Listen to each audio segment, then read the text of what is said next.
And it says we're live. Hey y'all. How's everybody doing? I have Ashley and Josh here. Thank you guys for joining in with me for this James Baldwin read along. So y'all want to introduce yourselves and tell us which essay for this section. Oh, by the way, we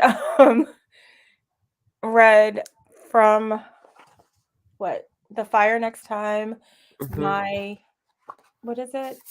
Dungeon Yeah, my Yeah, dungeon my shook, dungeon shook. which is a letter to his nephew, and we also read Notes of a Native Son, which I have on my handy dandy Kindle. So, my copy is. um, but I'm also reading it from the price of the ticket as well, which is like this.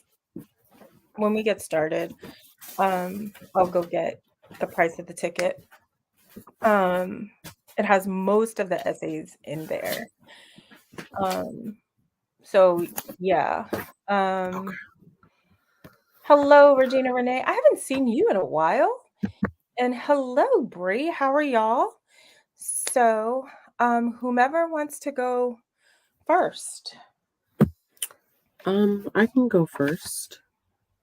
Um, Hi, I'm Ashley. Channel is Bookish Realm or Bookish Realm across all parts of the interwebs.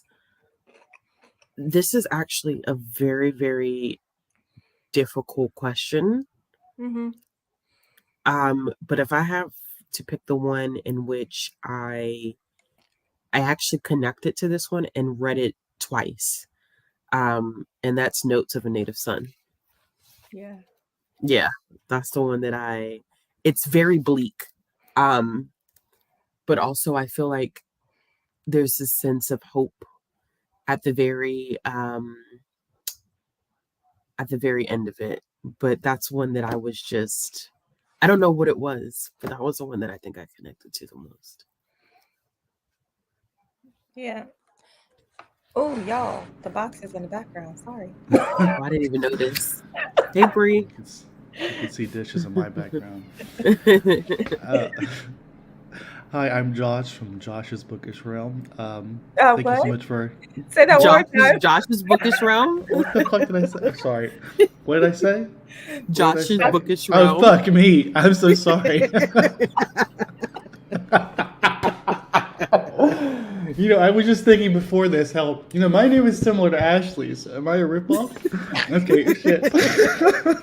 I'm sorry, I'm a little nervous. It's been a while. Why? I haven't been on live in a long time. Josh's bookish Bookish voyage. Voyage. Jesus, what's wrong with me? I'm so sorry, everyone that's live. Okay, so the one that resonated most with me, and I didn't have much time thinking about this. I wish I had time to prep. I would have reviewed the essays more, but I think I'm going to say my Dungeon Shook, probably because it talks about how, I guess, in the realm of racism and the prejudices that exist in society, the responsibility and really the major consequence. What's what I'm trying to say? How does he frame it? Like the reality is it taints, I guess, the white people, the people whose assumptions that they feel forced to stick to, and I guess it's a thing that I've heard before, which is this idea that um, systems of oppression also hurt people who are privileged. And I guess one thing that I thought about from this story was how I genuinely believe most people strive to be good, have a good impression on the world. And I think this sort of highlights how if you don't challenge your assumptions, your way of thinking, you might end up living your life completely antithetical to the principles you say you strive to live by. And I guess that's why this one stuck with me the most. I'll say uh definitely Notes of a Native Son because I've read that twice too.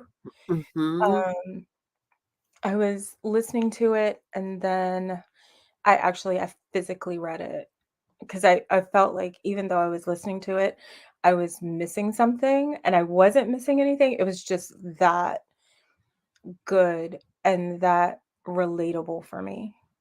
Mm-hmm. So, I think that's the one that I related to the most. And then the last essay in Notes of a Native Son, can't think of Stranger the in the name. Village. That was funny. Parts of Ye that were funny. Yeah. Yeah, and I was just like, "Okay, I see where we're going." But, um, yeah, I didn't, unfortunately, because my work schedule has been, like, so crazy, I Hmm. didn't have an opportunity to do, like, any reading sprints for this Hmm. or, like, any updates in Discord. So my apologies to those that are in the Discord and you didn't see any updates. Um, hopefully things will settle down. But so just in general, what were y'all's thoughts on James Baldwin? Um, so this is my first time reading Baldwin. Mhm. Um, and I think that, I mean, I haven't read the entirety of his work, so I don't know where I would recommend someone to start. But I think the way that this essay collection is set up, it's um it's almost as if he was trying to find his voice in writing a Yeah. little bit in the beginning of this. And so there were parts of the beginning of the essay collection that I found overly verbose, if that makes sense. Like it was just almost like it was overly written. Not saying that it takes away from the content itself, but I think for me as a reader, it creates a little barrier in terms of accessibility for the reader. And so, but what I did notice is that I really enjoyed,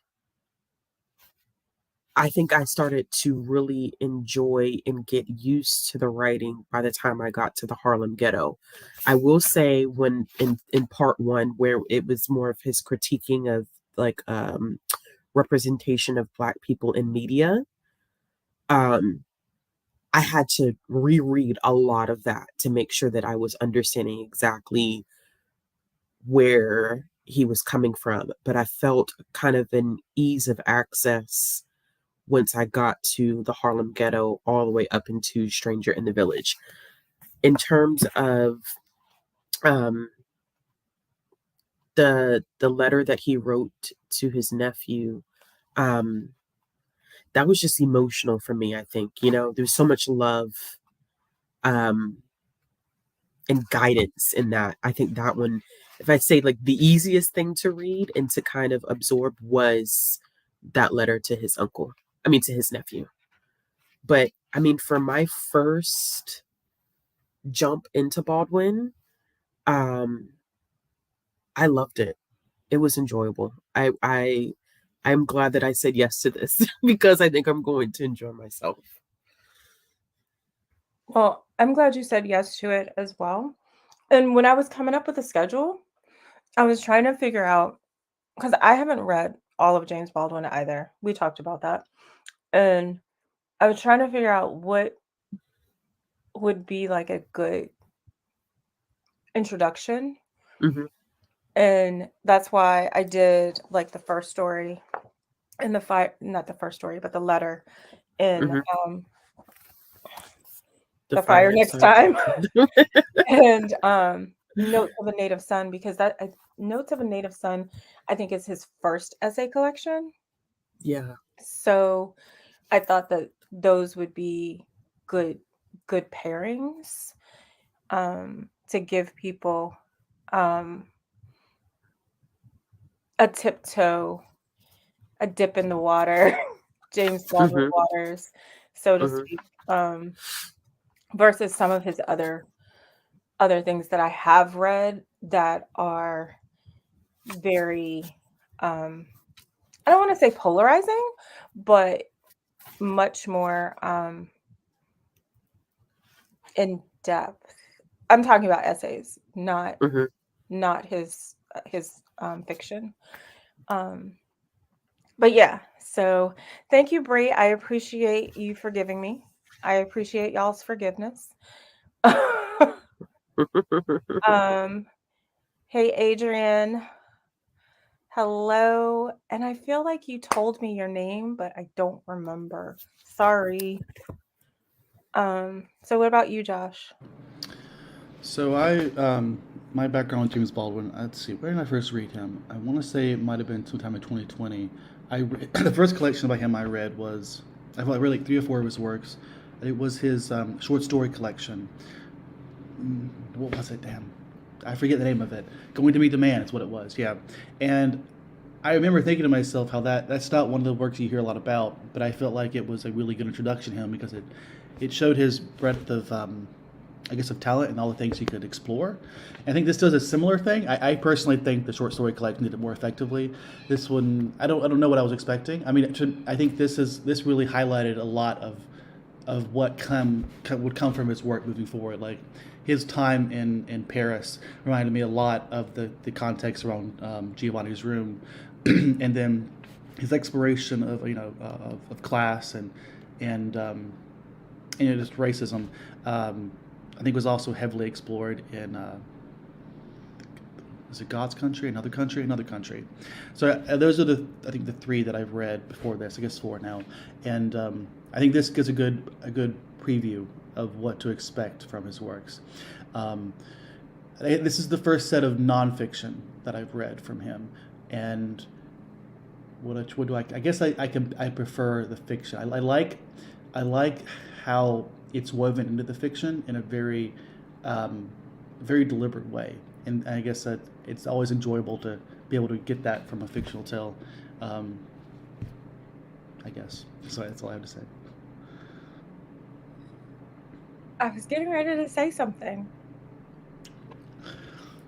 And it had to do, I thought about it when you said Giovanni's Room. His time in Paris, because I know when with the sheets, oh gosh, which essay was that? I need to pull up the table of I contents. think it was towards the end. Yeah, but they're equal in Paris. I think that's which one it is. When he was talking about he had been arrested and over some bed sheets, and the person that he met, another American, I immediately thought of Giovanni's Room Yeah. and how Giovanni's Room played out. Um, um, Mhm. Giovanni's Room, maybe with the second read of it, was not my favorite of his fiction that I've read, but I enjoyed it nonetheless, and I still recommend it. But and there was another essay in which he was talking about um, Bigger Thomas. Who wrote that? Richard Wright. I was Um, about to say, yeah. yeah, um, Native Son, and he didn't like it. Um, Mm-mm. I was surprised when I got to that yeah, one. I I was very did. surprised. I never knew that. I was like, "What? You did not Yeah. like Native Son?" But um, Can, can you? I've never read that. What's a quick synopsis of Native Son? Native I've Son. never For read Native Son either. uh, So Native Son is about this character, Bigger Thomas, who is there in Chicago. Yeah, it takes place in Chicago, and he lives in one of the projects, and it's like they live in a tenement, and talks about rats that are also living in the same tenement, like the same apartment.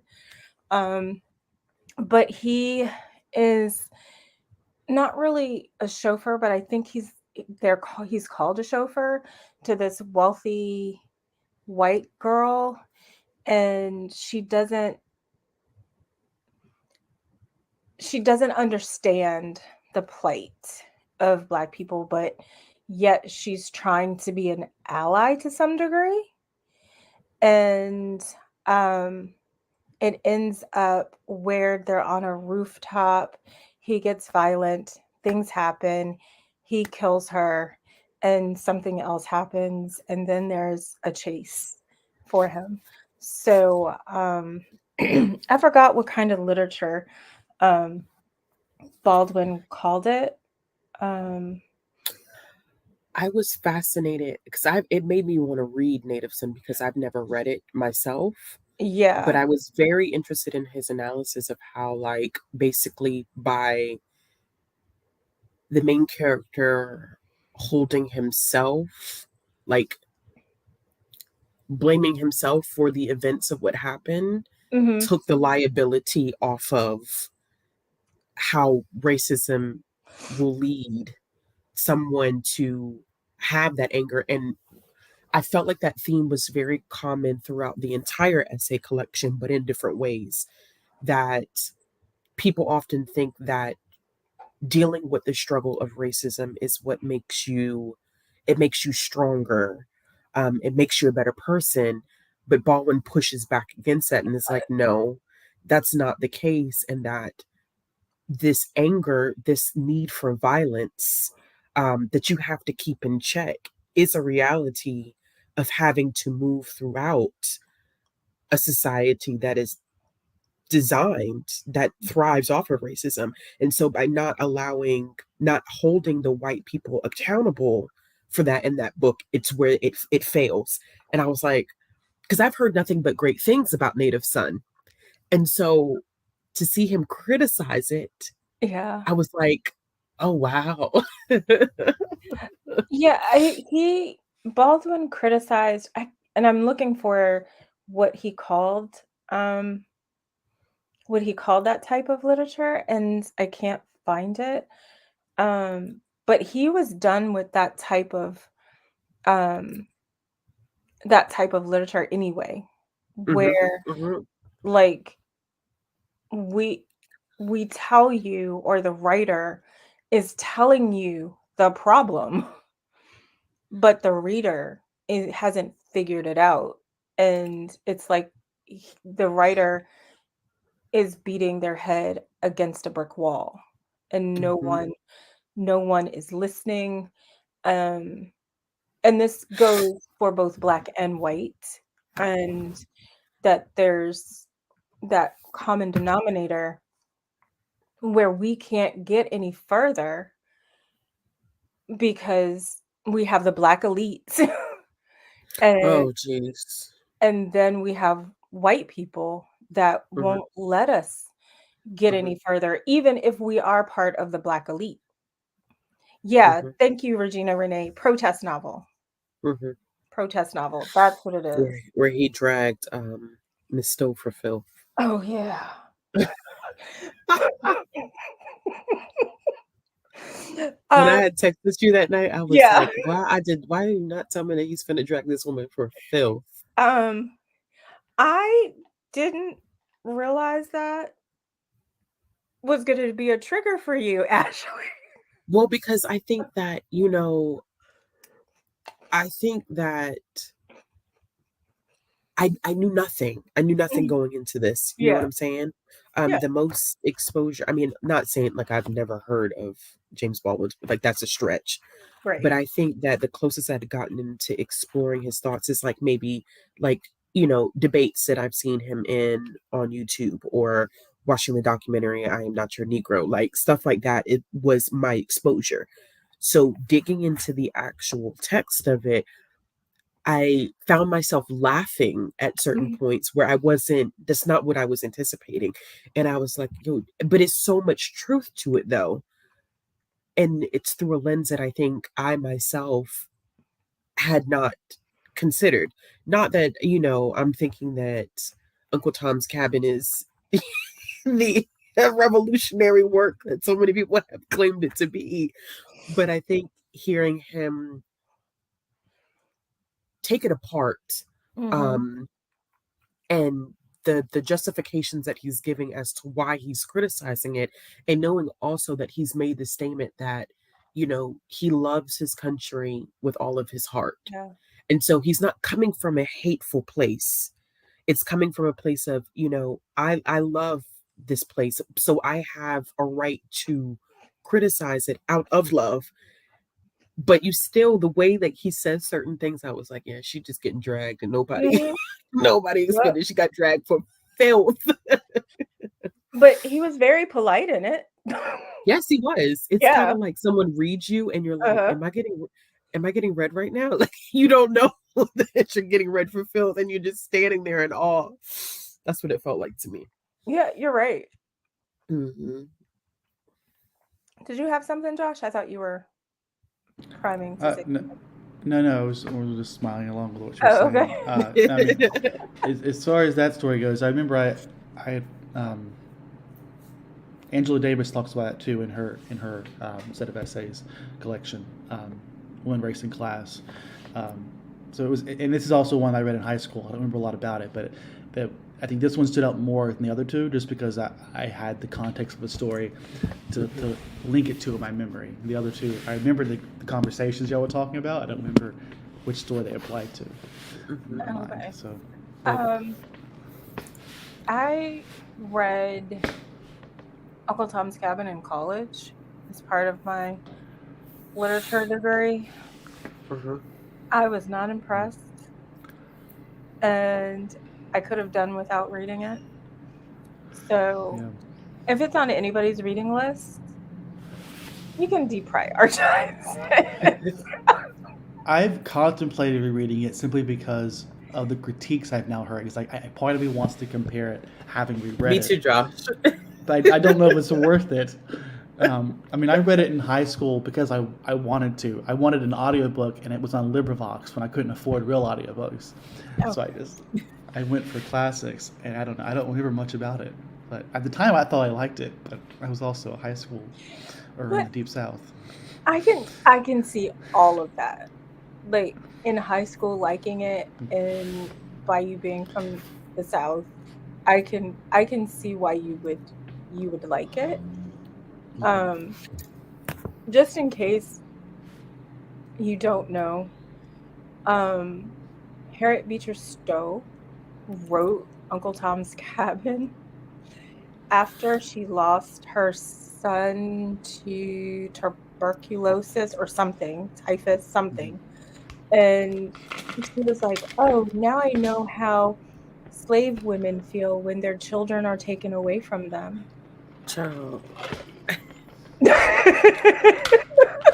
And granted, I think one of the important things about looking at it, especially through what Baldwin was doing in this, is that yes, taking into context the time in which she wrote this, you know, a white woman living during that time period, but I think that people have held it to this level of this is racial progress. It's like, no, baby, it actually is not.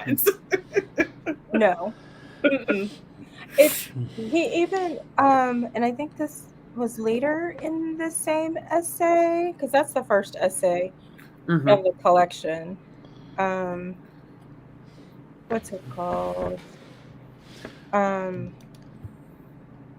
Everybody's protest novel. yeah, Everybody's Yes. Protest Novel. Um it's the first one, and I think he even talks a little bit about um Gone with the Wind and excuse me. And the movie.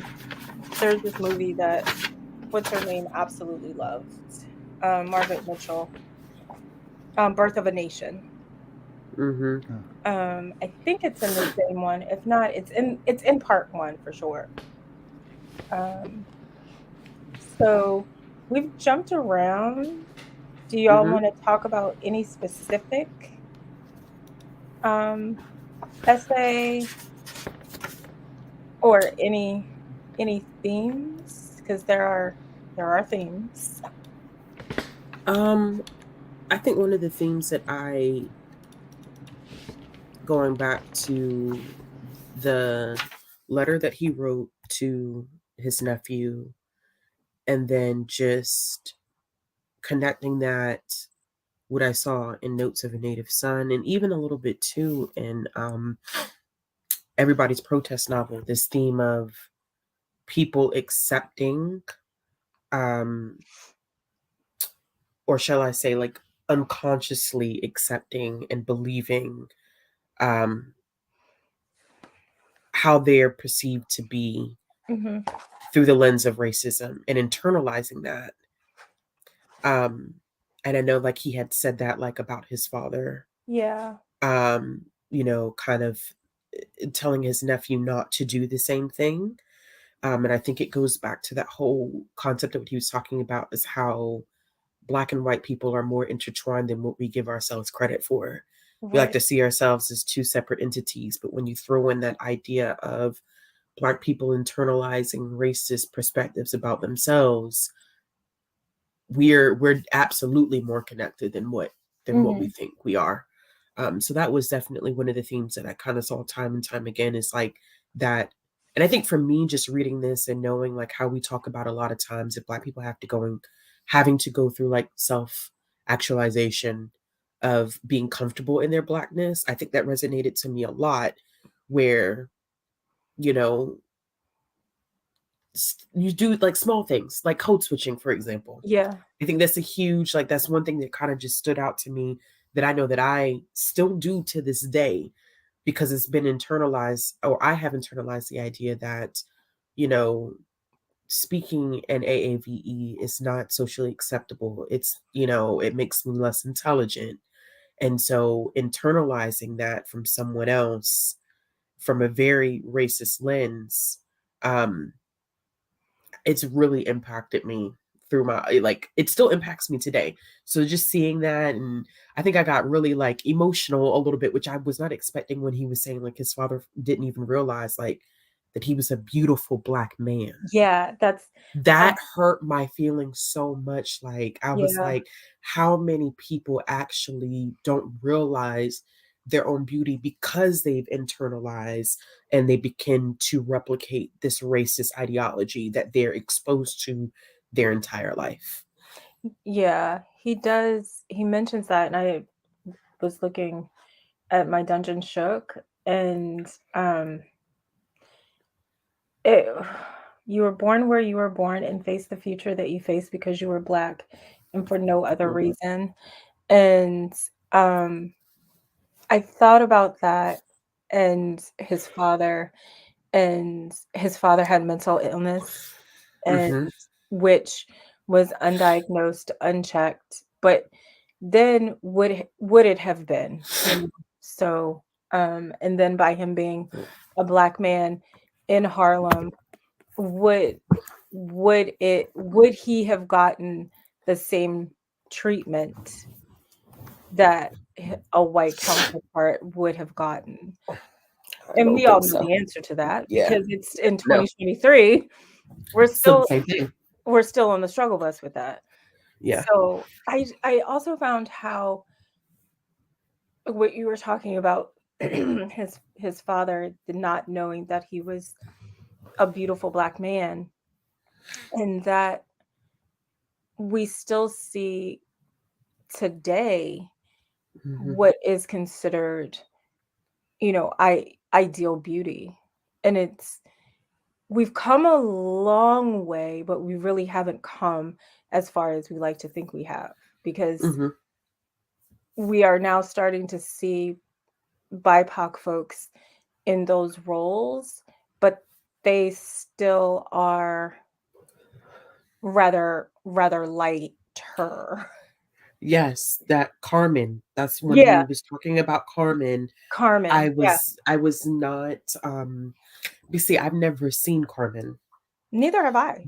I've never seen Carmen, but when he started pointing out the fact, two things that I think that I like that he pointed out when he was talking about Carmen is not only the colorism that existed, and often you still see that today, like you said, where people will throw in BIPOC characters, especially I think when it comes to the Black and Latin communities, Mhm. throwing in people who have those background as characters, but also um, pushing lighter skin individuals within those communities to the forefront.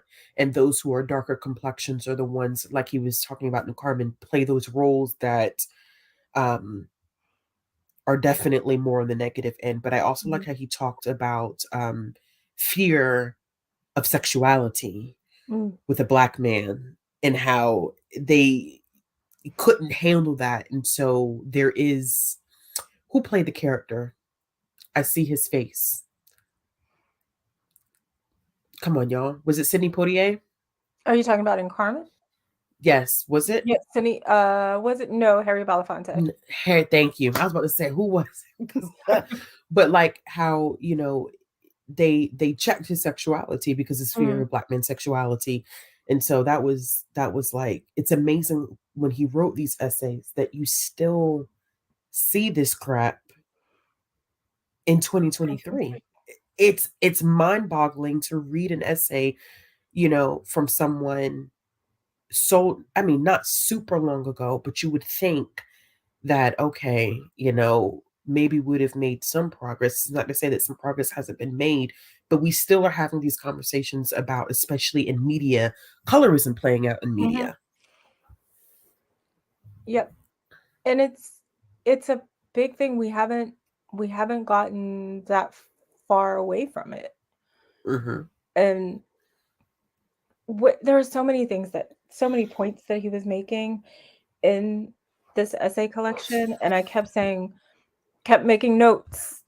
We're still in it today. Mm-hmm. We are still fighting this. And there was an interview that he had.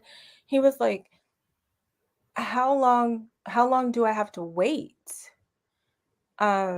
before things change? It's been this way during my mother's time and my mother's time, and how long do I have to wait for things to change, and how long do I have to wait for you, white person, to process your feelings about this? And that was one of the things that he said in the essays, is that um basically, I'm gonna really summarize it this way, is that we are beholden to white people until they actually reckon with their own racism.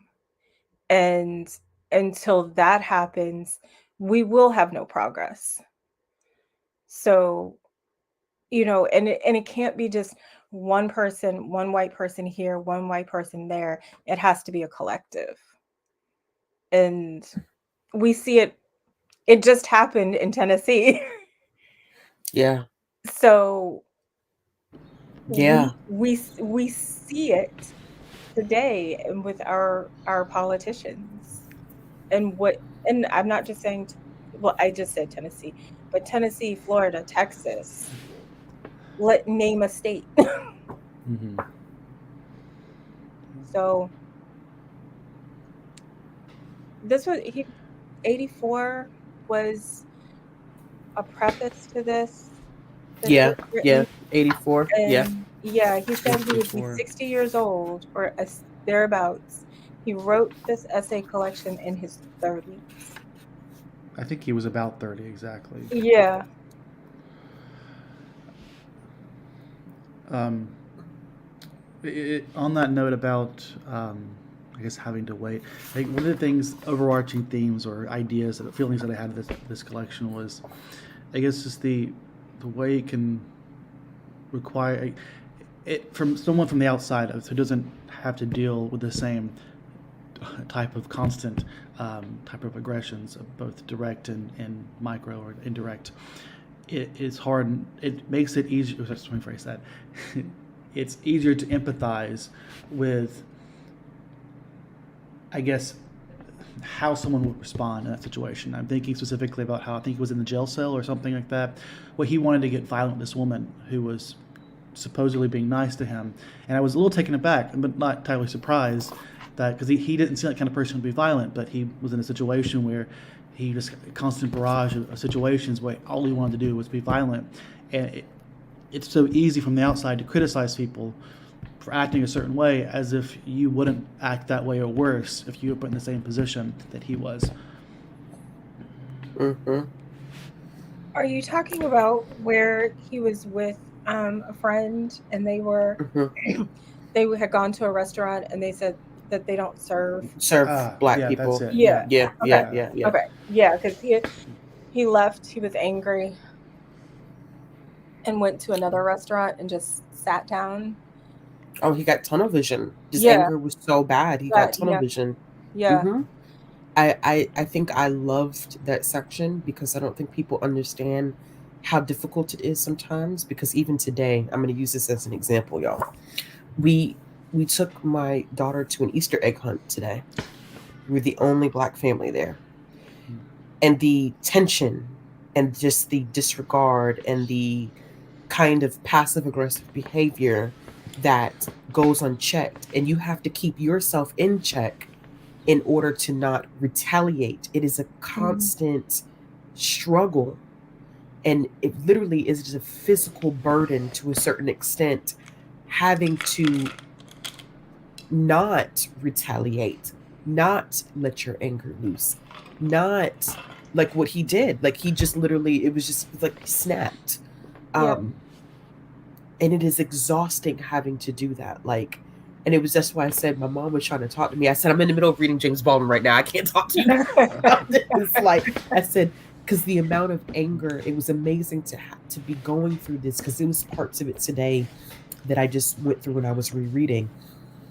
And it's just amazing going through that section and actually literally having that experience today in that moment when I'm literally just trying to take my child to an Easter egg hunt. And that constant just it's enough to make you want to hate everybody, but you know that that doesn't solve Mhm. anything until you have to keep those emotions in check. You have to reckon with the state of our communities right now. And I mean, I was like, yeah, yeah, I get it. I get it. You sometimes you do just want to pick up a glass and throw it at somebody. Yep. Yeah. Yep. It's I think he said it too, exactly what you were saying, Ashley, is that you have to keep yourself in check, but you also need an outlet. I think that's and I didn't note it, so sorry. I think he said that or something Hmm. similar to it, Hmm. where if you don't, it will eat you alive and it will drive you crazy. Yes, it And will. he kind of likened that to his dad and his experience because his dad was first generation free, where which boggles my brain. Like, It did. Yeah, it's wild. like, It's wait a wild. minute. He's Yeah, first generation free black man. So his so James Baldwin's grandparents we're were slaves. slaves. Yes. And in 1919, his father migrated north, if I remember correctly. And I'm like, wow, that's not even a whole generation. Mm-mm. And when you really and truly think about it, our oh, and he also said that our Black history is also American history, which we've been saying for so long. And it's still not. Like, apparently, it's It, critical race theory to yeah, teach Black so, history now, which is mind-boggling. But right. So, like, he was saying, and I think this was kind of like a theme throughout a lot of his essays, that we are so intertwined with each other, and that we people fail to realize how intertwined we are, but yet we're constantly fighting each other to hmm. to have some form of recognition. And oh, he said it in one of the later essays, that he brought up white supremacy and the fact that if they feel white people feel as though they're losing a foothold, they're going to do whatever they need to do basically in order to regain that foothold. And we see that today. But anyways. um, I also enjoyed Journey to Atlanta. Mhm.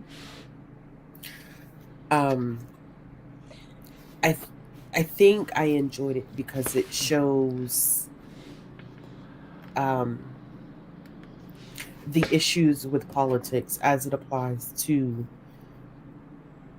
the Black community.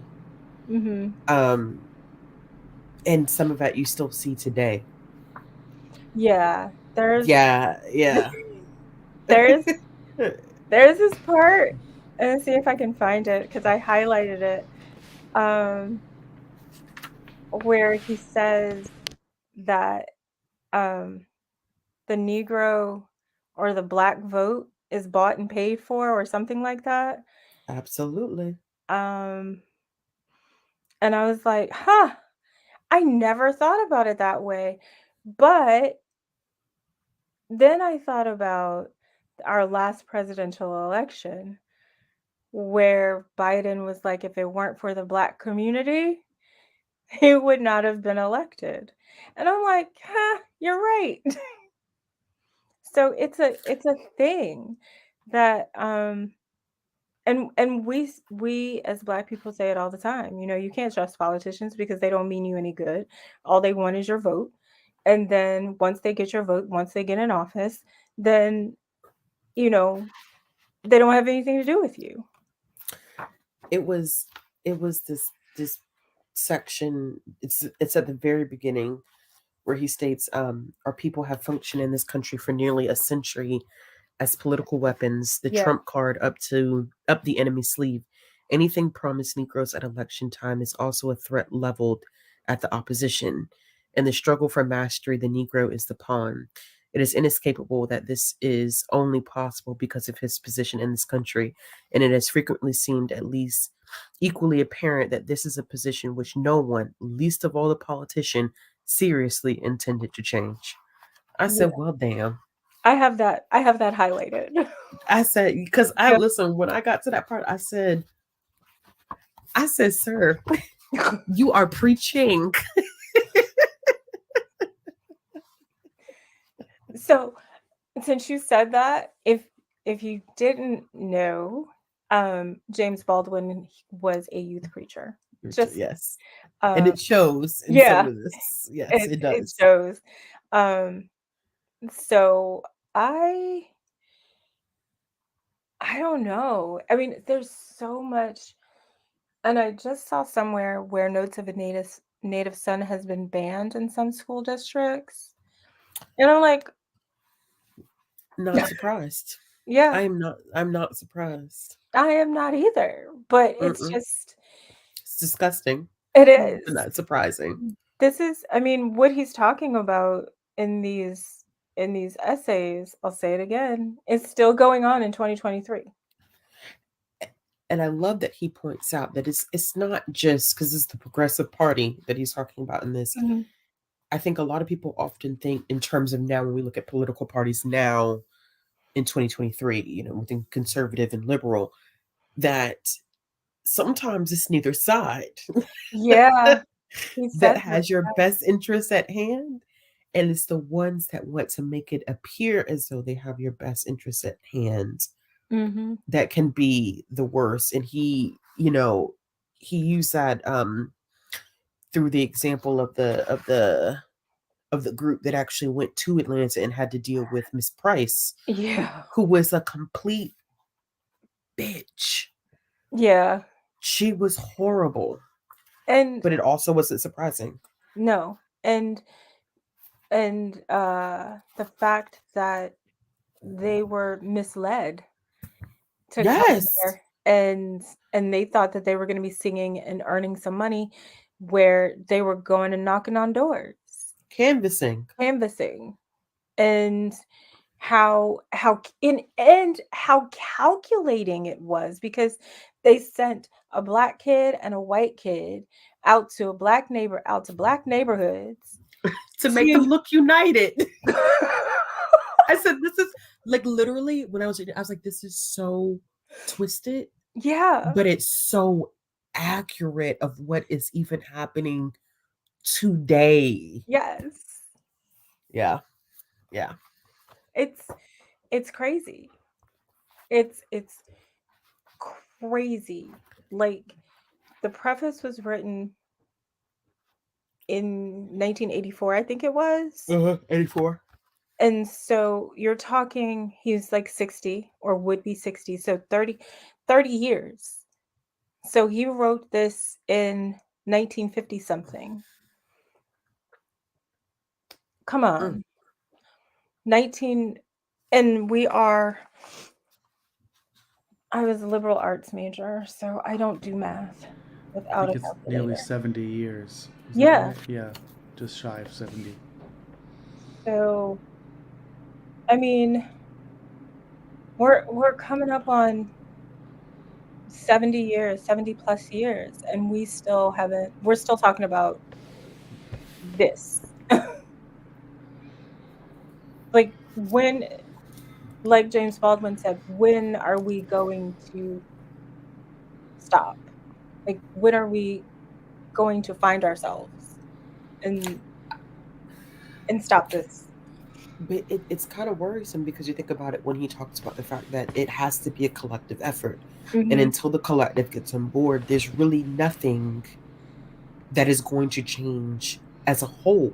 No. If and right now, I mean, honestly, the United States is in the middle of a culture war right now, and Yeah. so it's it worries me a little bit. I think because I was thinking about this today, just kind of I have a 3-year-old, and I'm thinking Okay. like I don't think that I will ever see this in my lifetime. I don't.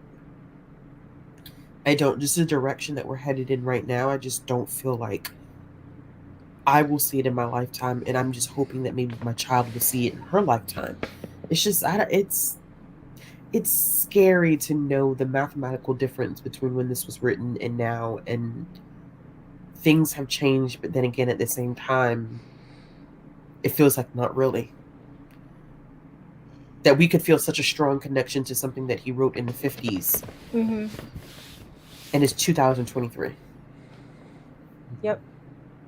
That's It's it sad. it's sad. It's very disheartening, and like you said, it's very scary because in the next, and I won't even say 70 years, but in the next 5 years, if we keep on this trajectory, we we will have lost all that we've gained, Mm-hmm. which is not a lot in the grand scheme of things.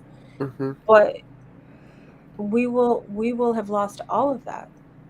And I think I think Notes of a Native Son, just a collection, and my dungeonship, uh, is very relevant and important to today. Because if we go back and we read these things, we like we did, and we Yeah. see that we're fighting the same demon 70 years later. So I don't. It made me think about what I could do, but then I started thinking, why does it always have to fall on the person that is being harmed to make the change?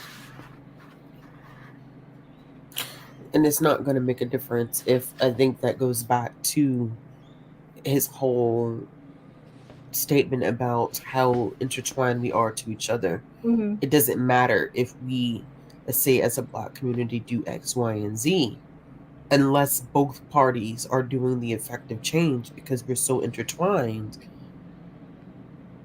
It won't make a difference. And it is not, I don't want to come off and say that it's not.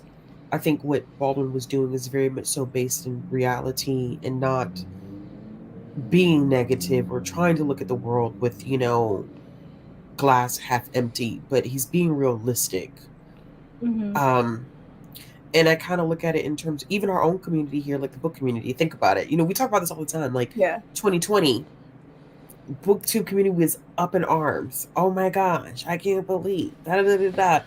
2023, has anything really changed, or has everybody done what was expected of them in 3 years ago, and now we are 3 years in the future, and we are right back to where we were before summer of 2020.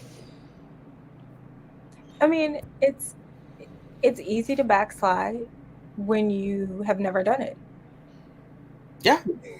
So it's easy. I mean, it just like you no longer have anyone that's really holding your feet to the fire and holding you accountable for Exactly. change and for being a true ally. Or let me rephrase that, for being an ally. Let's just start there before we get to true allyship.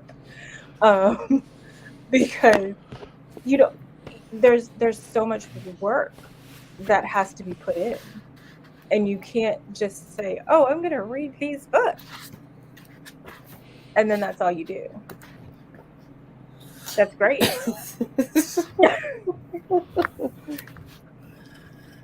Everybody wanted to read being how to be an anti-racist, and then that was it. Yeah, I'm cured. yeah, The system is cured. That's cute. yeah, right, Imagine if the world's problems were solved if we all just read one book. right. This would be a much better place. Not oh wait, let's back up. Let's back up. If we read one anti-racist book and followed one black book too. The world issues would be solved. Racism would be healed.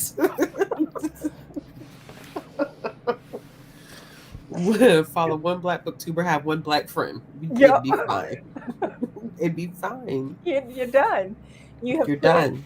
You have put in all the work that is necessary, Mm-hmm. Mm-hmm. but yet you still don't understand, like, the fact that, well, let's say James Baldwin's father didn't believe that he was a beautiful black man because why? Because he was told that his blackness is not acceptable and that it's not beautiful, that he's an ugly person. He does not meet the social standards of beauty. That just, I don't know, like, how much I think that just, I don't think I was expecting that to hurt my feelings as much as it did. And I know because Baldwin has such a complicated relationship with his father, Mm-hmm. and it's clear that he has such a complicated relationship with his father. Yeah. But to even recognize, like, my father he's suffered a lot because he didn't know that he was a beautiful black man, because he internalized this racist ideology and then perpetuated it himself. And so that's just, it's sad. It destroys people. It destroys families. I don't think people understand, like, how far it reaches and how destructive it really can be. Even if, because I hear a lot of people say, like, oh, well, I don't deal with racism all the time. And I'm like, but you'd be surprised how much you really are dealing with it. Yep. But you're not consciously aware of how much you're dealing with it, because it's easy to say, like, well, I don't have people coming up to me and calling me the N-word. No, you may not. But there are other ways to experience racism, both consciously and subconsciously, that do impact you as an individual, and sometimes in ways that you have internalized so much that you're no longer even aware that you're experiencing it anymore. Yep. And that I see that today even at the library. The kids Mm-hmm. that are coming in to the library, because my library it's still a predominantly black area, but it's gentrifying. Um, but you see it with the kids that are coming in, and how they view themselves, and I'm like, oh, this is something that is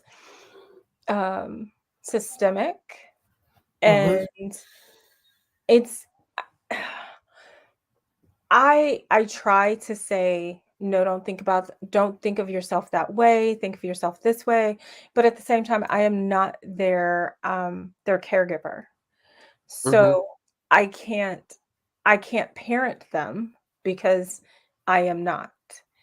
And I can only try to say, okay, hey, there's a broader way of looking at this. There's a broader way of looking at yourself. And you want to look at yourself on the more positive side.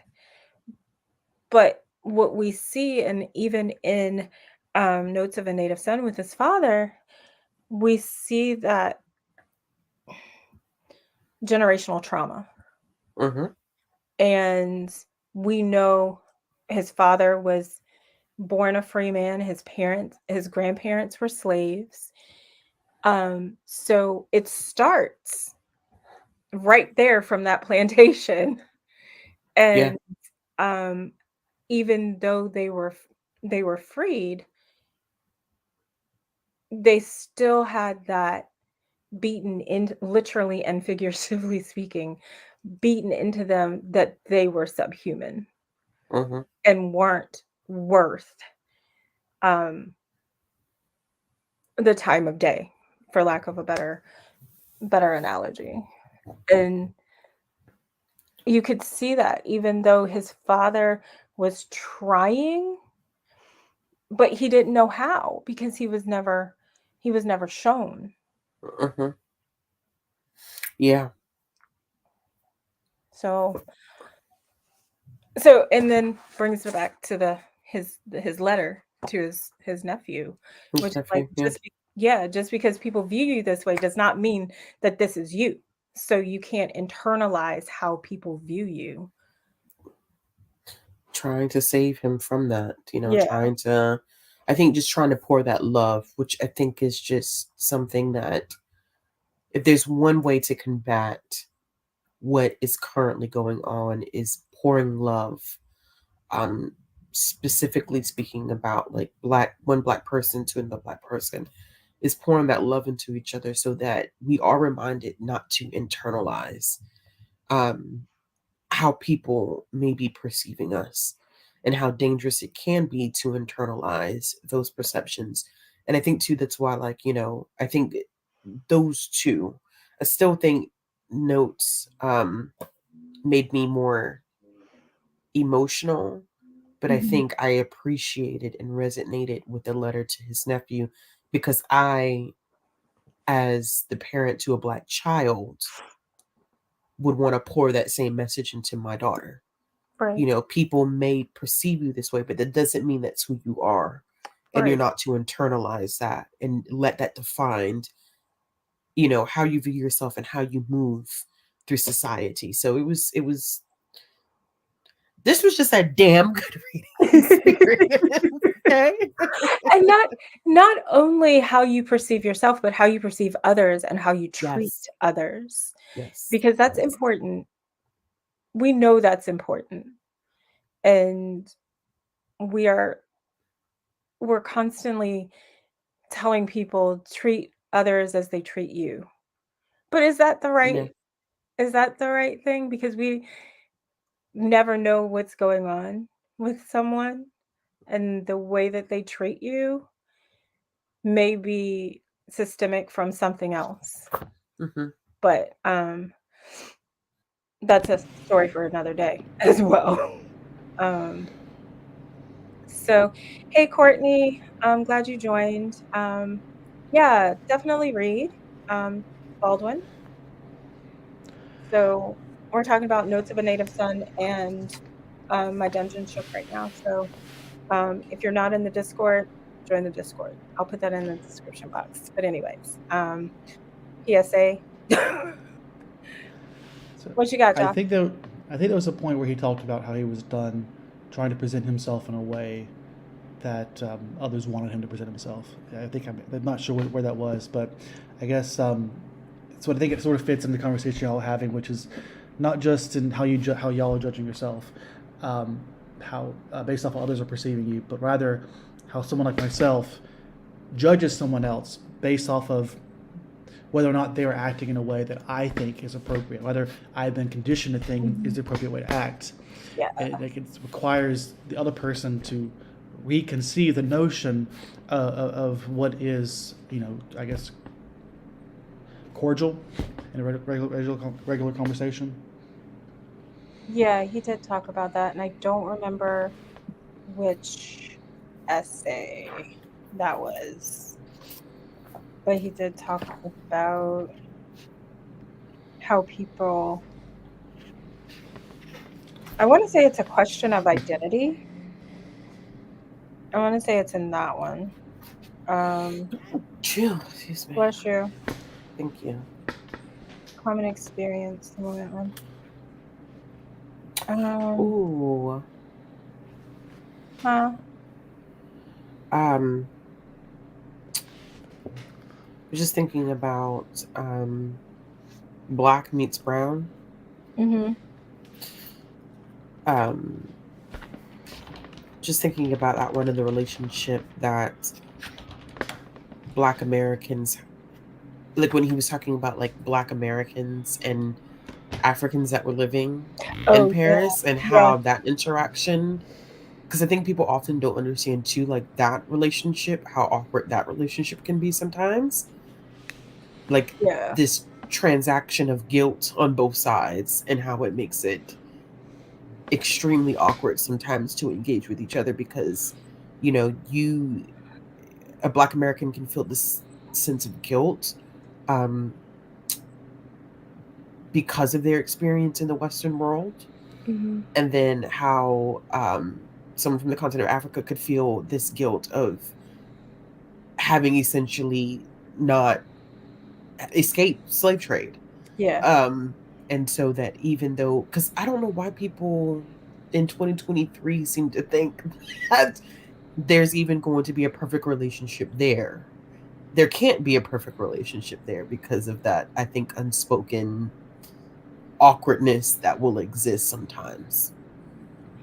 I thought that was interesting. And just talking about too, like, even both Americans being in Paris, you think it would be like a common, like it would unite in some ways, but it often makes the hatred between Black and white people worse because Mm-hmm. you're already a separate entity from Parisians because they're, you being an American there, you already are a separate entity. Yeah. But then that that tension between the two groups is heightened even overseas, which I didn't even, because I've been to Paris twice. Okay. And so even reading about his experiences, I went once in high school and once when I was in college, and they were very different experiences, very telling of what it meant to be Black and going overseas and being Black. So I was very, very fascinated just reading about his personal experiences as well. When I've read that part, when I've read about his experience in Paris, I thought it was kind of twofold. Um, and I think he even said it, be an Amer to be an American in Paris is one thing, but to be Black is another thing. And to be Black and an American is Yeah. another thing. Um, and I thought that was really interesting. And then when he went after, I think it was after he got out of jail and he went to this small town in this small country town in Paris or wherever. And he was just kind of, people were like, "Hey, never seen one of you here before."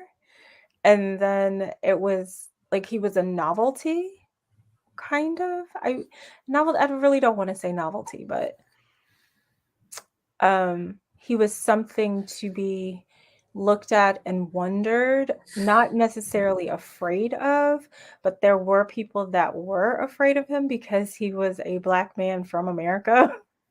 Yeah. So I thought that was the nuance, the nuance in that situation where he didn't know what to expect because he wasn't in America. He didn't know whether or not he was going to get the same type of racism. And um, he even said that about going to jail. Um, he knew how to maneuver and manipulate in America, but he didn't know how to do that here because he didn't know if the racism was going to be the same. Yes. So, and I found that interesting. So there is racism, wherever you go, regardless of whether or not you want to believe that. There's racism wherever you go, but it manifests itself differently. So,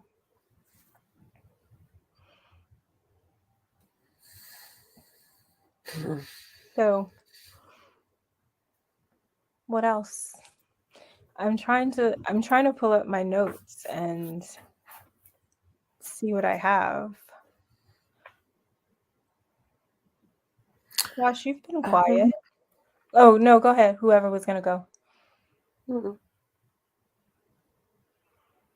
Josh, you're muted. I know I wasn't the one making a noise. Oh. I mean, I was. That was me. I was trying. Oh. I was hoping Ashley would speak up. I'm just trying to speak up when I have something to add. I want to be careful not to just repeat what you're saying, basically, because listening but also agree in a lot of places. I didn't take notes was part of the thing here, so I don't have as much prepared. Yes. That's fair. I mean, we did read. I don't know about. Well, I read some of this like a month ago. And I considered reading it twice, but I didn't get around to it. I guess something I did think when y'all were talking about his father and about, independent of the conversation of race and his identity, it was thinking about how he perceived his father and how his father treated him, basically how he judged his father given his mental illness, and how he tried to reckon with that and tried to make sense of who his father was versus who his father would be if he didn't have to suffer with a mental illness. And without getting into personal issues, I was easy to, let me phrase that, not easy to, I related to those sentiments, those feelings, and trying to reckon with that when you have issues that are sort of outside of the control of parents and how they treat you, and thinking about, it's what that says about your relationship.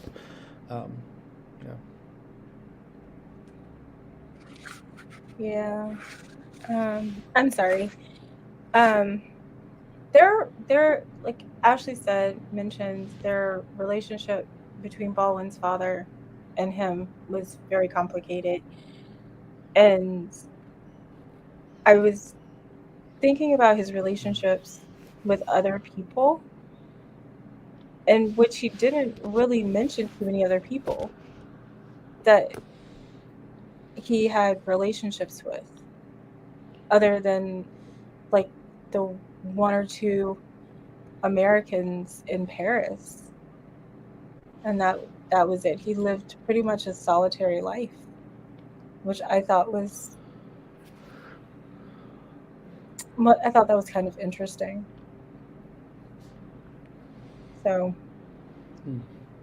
but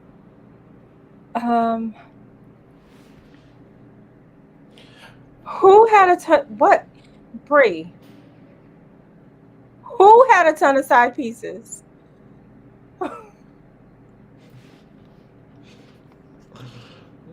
Anyway. So, anything else anybody wants to add? We can wrap up. Final thoughts. What's our next read? So for April, we have Go Tell It on the Mountain, which is his first novel, and that's semi-autobiographical. The Amen Corner, which is a play, Down at the Cross, and An Open Letter to the Born Again. And let me see something real quick.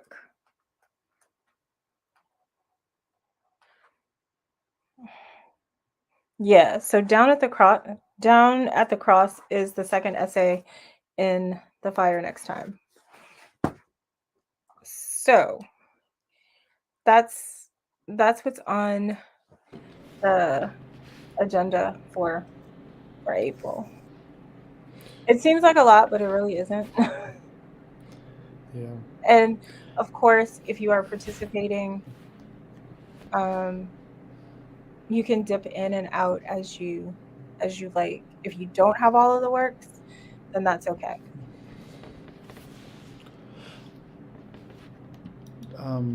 I forgot to watch this video, but you talked about a video discussing it or on the live. Do you Yeah, I remember? didn't know if you guys wanted to do that. If you wanted to watch it, I forgot or about it. Well, you probably would get a copyright hit if you streamed it. yeah, right now, yeah. Yeah, you get a copyright hit. So, I'll put the link in the Discord if anybody wants to watch the video. What was the video, by the We way? shared it in our group. James, it's on Yeah. the Dick Cavett show. James Baldwin discusses racism. I can send the link now. I can get it open. Wow. I do Okay. have a question Yes. for the Amen Corner Mm-hmm. and an open letter to the born again. Are those part of any like book collections, or how do you? 'Cause I can't I see. was able to find them online. Yeah, Okay, all right. they're Like are they in the public domain? I think they are.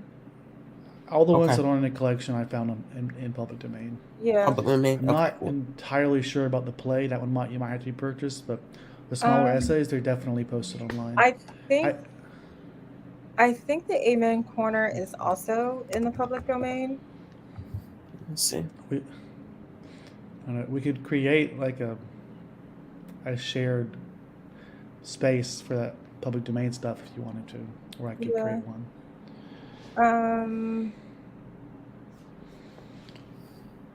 Let me see.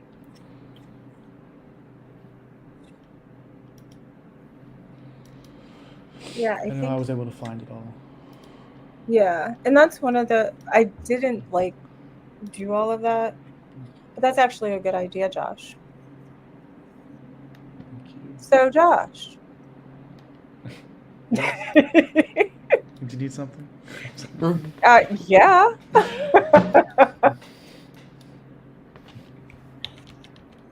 Okay. Yeah. I can create something for that. Thank you. Mm-hmm. We can watch it with. Okay, Ashley. I'm gonna ask you this question. How? Well, I'll ask it offline. Actually. Okay. Yeah, I'll ask it offline. So, Okay. Jenny, what I will do if you are in the Discord, I'm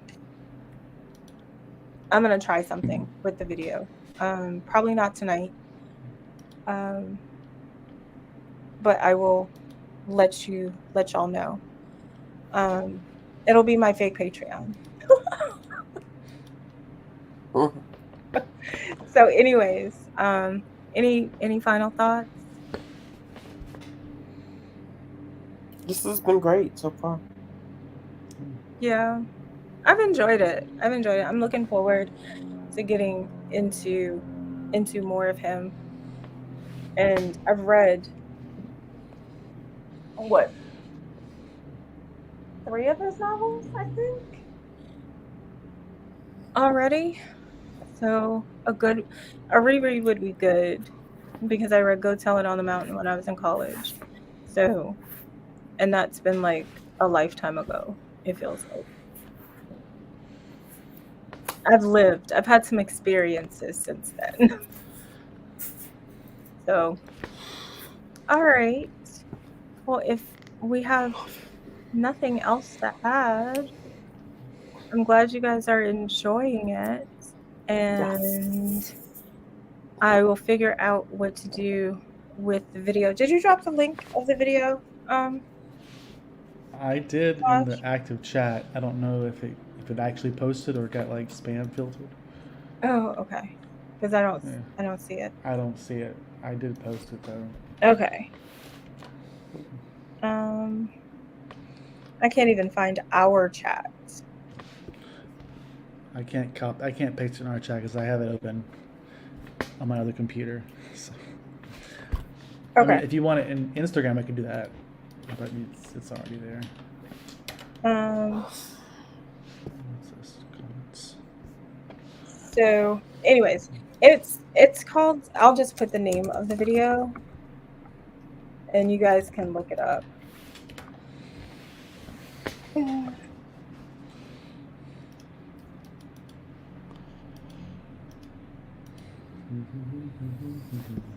Oops.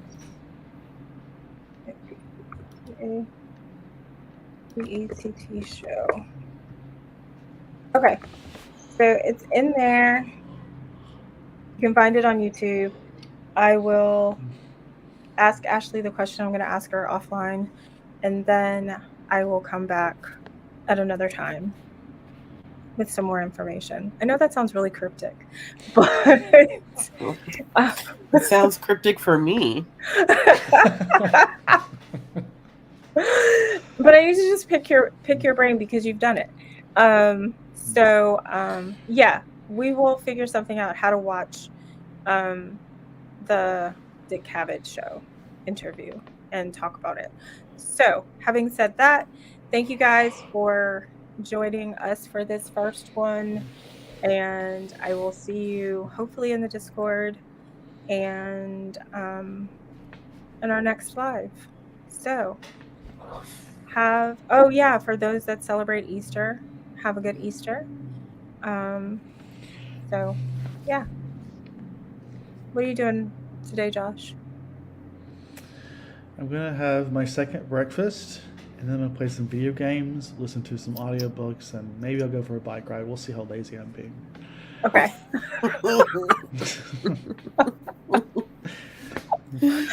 All right. What about you, Ashley? I'm about to read some manga and go to bed. Okay.